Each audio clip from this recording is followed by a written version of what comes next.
Hello friends, എല്ലാവരും സുഖമായിട്ടിരിക്കുന്നെന്ന് വിശ്വസിക്കുന്നു. ഇത് നമ്മൾ ആലുവ മാർക്കറ്റിൽ പോയപ്പം നമ്മൾ 6 കരിമീൻ മേടിച്ചിട്ടുണ്ടായി. അപ്പോൾ ആ 6 കരിമീന് 180 രൂപയാണ് നമ്മുടെ കയ്യിൽ നിന്ന് മേടിച്ചത്. അത് നല്ല ലാഭമായിട്ടാണ് എനിക്ക് തോന്നിയത്. നമ്മുടെ കൊല്ലത്ത് ഈ വിലയ്ക്ക് കിട്ടത്തില്ല. അപ്പം നമ്മൾ അതിനകത്തുനിന്ന് 3 എണ്ണം നമ്മളെടുത്ത് നമ്മൾ കരിമീൻ മപ്പാസ് വെക്കാൻ പോവുകയാണ്.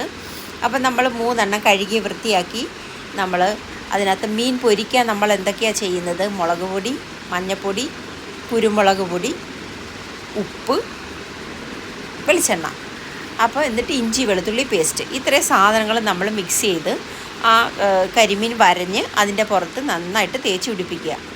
എന്നിട്ട് നമ്മൾ മാറ്റി കുറച്ച് നേരം ശേഷം നമ്മളൊരു ചട്ടി എടുത്ത് വെച്ചിട്ട് ശകലം വെളിച്ചെണ്ണ, 3 വറ്റൽമുളക്, ശകലം കടുക്, എന്നിട്ട് കുറച്ച് കറിവേപ്പില, 2 സവാള അരിഞ്ഞത്, 3 പച്ചമുളക് അരിഞ്ഞത് എല്ലാം കൂടി ഇട്ട് നന്നായിട്ടൊന്ന് വഴറ്റുക. വഴറ്റിയതിന് ശേഷം പിന്നെ ശകലം മഞ്ഞൾപ്പൊടി, 1 ടീസ്പൂൺ മല്ലിപ്പൊടി, 1/2 ടീസ്പൂൺ കുരുമുളക് പൊടി, ഇത്രയും ഇട്ട് വീണ്ടും വഴറ്റുക. ഇതിൻ്റെ ഇടയ്ക്ക് വെച്ച് നമ്മൾ വറുത്ത് വെച്ചേക്കുന്ന മീൻ, അരപ്പ് തേച്ച് വെച്ചേക്കുന്ന മീൻ വറുത്ത് മാറ്റി വെക്കുക. അതിനുശേഷം തേങ്ങാപ്പാൽ 2-ാം പാൽ ഒഴിച്ചിട്ട് നന്നായിട്ട് ഇളക്കുക. തക്കാളി 2 എണ്ണം അരിഞ്ഞ് അതിനകത്ത് ചേർക്കുക. അതിന് ശേഷം വറുത്ത മീൻ അതിനകത്തോട്ട് ഇട്ട് കൊടുത്തിട്ട് ഫസ്റ്റ് പാൽ